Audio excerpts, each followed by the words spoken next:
welcome back to another episode of Travel Talk. Today's episode is number 44, and it isn't the most exciting episode in the world, but it's got its moments. So hopefully you hang in there and listen to it.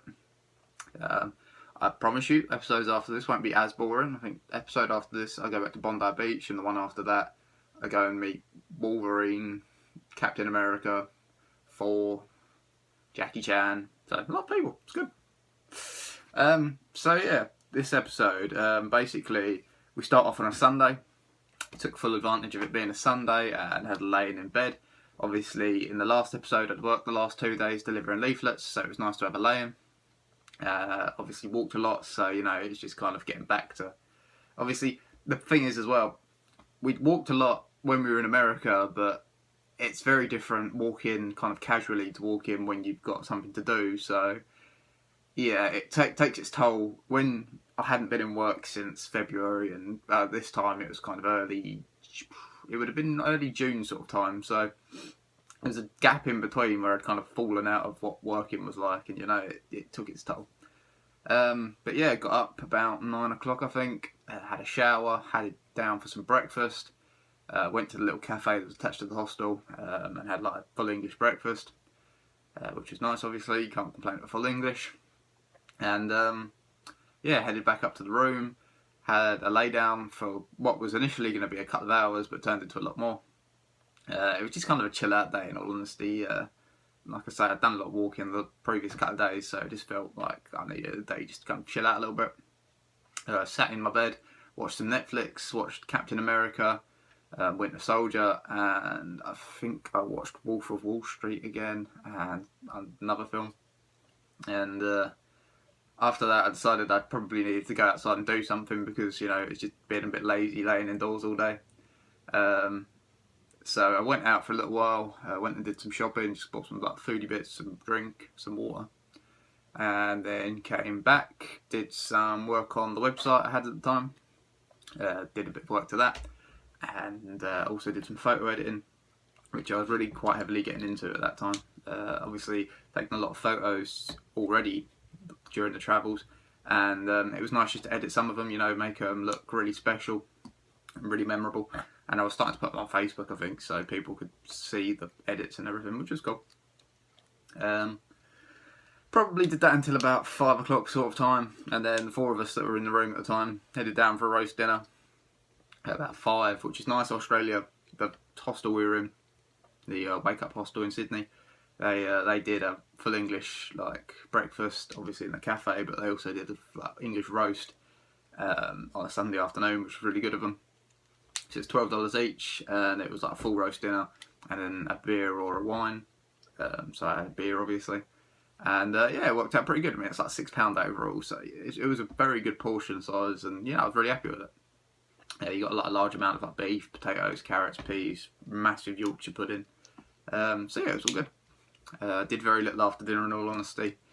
Made some Skype calls back home. I think I rang my great aunt again, who lives in Australia, so it wasn't too much of a time difference for her. Did a little bit more photo editing, and then headed to bed about 10 o'clock. Obviously, that was the most important day ever because I did nothing. Next day, woke up about 8 o'clock. Everyone in the room had actually gone, so it was just me. Spent the morning looking at kind of brochures for heading up the East Coast, and what I wanted to add to the already booked bus trip that I said about, and also accommodation along the way, etc, etc. After about half an hour of doing that, I decided that I wanted to do something. When I say do something, when you have a memory blank, that just happened. Basically, when I say do something, I planned. From Sydney, I was going to go to a place in a national park called Barrington Tops, which did like tubing, and it was kind of like a lodge as such in that national park. And then from there, it would be on to surf camp, which obviously is where you learn to surf, and we'd be staying in like teepees, which would be really cool. So we'd be doing that, and then after that, we would be heading to... Where were we heading after that? See, my mind just goes blank. Where were we heading after that? Byron Bay. hiding at Byron Bay after that. And so yeah, that was just all planned along the way. But then I also planned up until like kind of Brisbane sort of way. So I'd do Byron Bay and then jump on the bus to Surfers Paradise for a couple of days, and then do Surfers Paradise and head to Brisbane, where I would try and get a job again, etc., etc. So yeah, headed down for some breakfast after a little bit more planning. It was about 11 o'clock by then, so it's kind of brunch, I suppose. Did that, and then headed to the travel desk. And the travel desk had actually booked the bus journey for me already. But then I had to obviously decide what I wanted to do along the way, etc., etc. So I went over to the same person who booked it, and she put in everything I wanted to do, which was really good of her.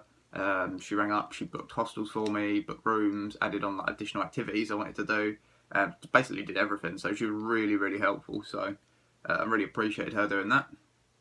And it was nice because obviously by then it was all planned, it was all sorted. I just had to kind of stay in Sydney, I think 3 or 4 more days, and then I'd be on the bus and heading out to the National Park Barrington Tops, which had been really good.